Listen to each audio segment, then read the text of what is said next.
In today's video, we are going to be diving into Enzo Maresca's tactics for Chelsea and their win over Liverpool. Now, looking at the starting 11, it is quite surprising how they got all 3 points in this match because arguably with the injuries, with the suspensions that we had to go with a fairly young backline. Badia Shield and Josh Achupong were our starting CBs, and yes, I understand they did get hurt later in this match, but they played absolutely phenomenal.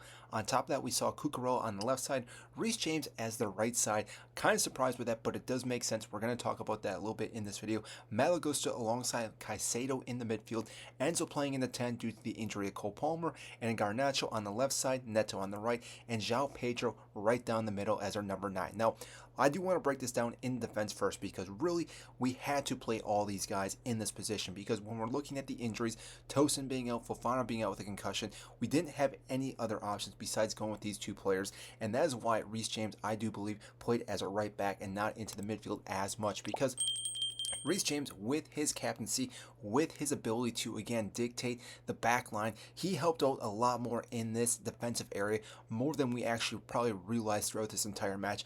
Cucurella, obviously, we always see him moving up into the pitch here for the most part, so that's not too surprising that as he moved up, Badiashile can drift this way, and we saw something along these lines, and yes, Malagusta was also pushing up, so at some points, we were almost attacking with 5 across and 1 with João Pedro, with Caicedo holding here, and like I said, Malagusta would drop down, Cucurella would drop down as well, but we were definitely hitting them in different parts of the pitch, what made it very difficult for Liverpool to defend. On top of that, if I do drop this back a little bit, the other things that we were seeing throughout this entire match was Garnacho, who I do believe played phenomenal in this match. He was staying very wide and allowing plays to happen just right in this area because this allowed him to have more space between him and Connor Bradley. Because of this, it made it very difficult for Liverpool to defend because with the one-on-one here, Garnacho could drive the ball this way, he could go inside this way, or again go straight down depending where he picked the ball. This, like I said, made it difficult for Connor Bradley. On top of that, Bradley was pushing up into this area when they were attacking Liverpool, and therefore again it gave us plenty of space for us to ping the ball over the top to Garnacho, who did run to the ball multiple times. This is something that Liverpool obviously have struggled with all season long, not just on the right side, but even on the left side with Kirkes, and we also did this with Neto. So over time and time again, we were just pinging the ball over the top to break them out on the outside because we were locking everything up in this midfield area with our overloading with these players. It made it very difficult for anything to happen for Liverpool down the middle of the midfield, and this is why we were able to dictate that area. Because of that, even when we saw McAllister come in, Gravenberch in the midfield, and even Zoboslai, when they were trying to do anything in this area and try to play the ball with each other, they just couldn't do anything. We were man marking them. Caicedo was on someone, Enzo Fernandez was on someone, and even Malagusta was on someone. This made it very difficult for Liverpool to do anything in this area, so they were constantly trying to play the ball. They were trying to overload out on the wings here with Connor Bradley or again Kirkes in these areas, but like I said, this then allowed us to attack in those areas. That all being said, too, we do need to look at the midfield and actually how we scored that first goal because take nothing away from it, it was a phenomenal goal by Moise Caicedo, and it really did happen because of a few different things here. Now, when they were defending this area, obviously Zoboslai was kind of pressing higher up into this area, but what we could see in this match here, though, was anytime they were doing that, Malagusta could definitely play in certain positions, and like I said, when he was pushing a little bit higher up, he was able to find, again, Caicedo right in this position. Now, obviously, McAllister had to make a chance here and almost go for a tackle. When he did and he missed his opportunity, Caicedo was able to dribble forward. He takes that fake shot, which again gives him plenty of space. João Pedro, though, is also driving towards the goal. This is why Virgil van Dijk has to keep backing up. This is why Konate have to keep backing up because if they don't follow him, Caicedo could have easily played the ball into João Pedro, which would have been a one-on-one.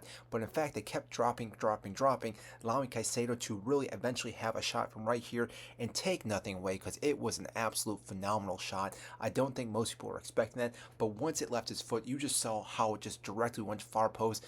Keeper did get a hand onto it, but just wasn't strong enough for the most part. And overall, from that point, Chelsea were in the driver's seat. Now, yes, I understand Liverpool still had their chances. They did score a goal in the second half, but because of this goal, it really allowed us to continue to man mark anyone in Liverpool's side. So every time they were trying to do anything, I'm just going to throw a few players out here, not that they have names or anything, we constantly were tracking with them. Josh Achupong, anytime Isak went back to drop into the midfield, Achupong went forward with him. Therefore, Battlefield had to keep this line here.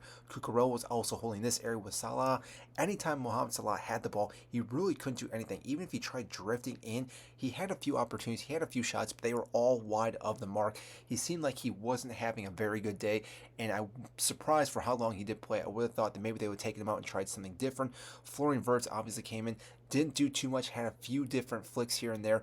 And yes, I understand, again, they did score a goal, but like I said, it was one of those almost fluke goals, which is hard to say for Liverpool because they have been scoring at will almost beginning of the season up until now. But overall, Chelsea were very good defensively wise. And then we made our substitutions at the end of this match. And yes, it definitely paid off for Enzo Maresca. These were some huge changes, by the way, because we brought on fresh legs. We saw Esteval, who again found the back net in the last couple of seconds in this match. But again, take nothing away from Cucurella. Enzo Fernandez also playing the ball to him. Again, these guys all just understand how to keep going and being just this repetitive over and over and over and hit him until the whistle's blown. And because of that, this was a game that Chelsea really went all out until the final whistle. I do believe Liverpool kind of gave up at the end of this match, and it showed. Liverpool, again, dropping points in the final couple of minutes in another match is a massive blow for them.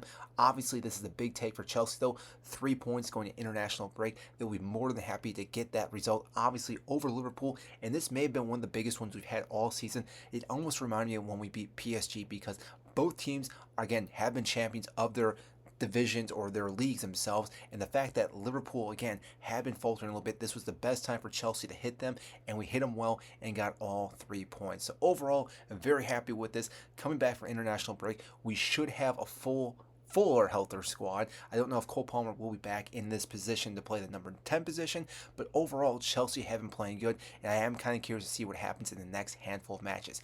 If you enjoyed this video, I greatly appreciate if you do hit the like button, subscribe down below, and I will see you in the next video.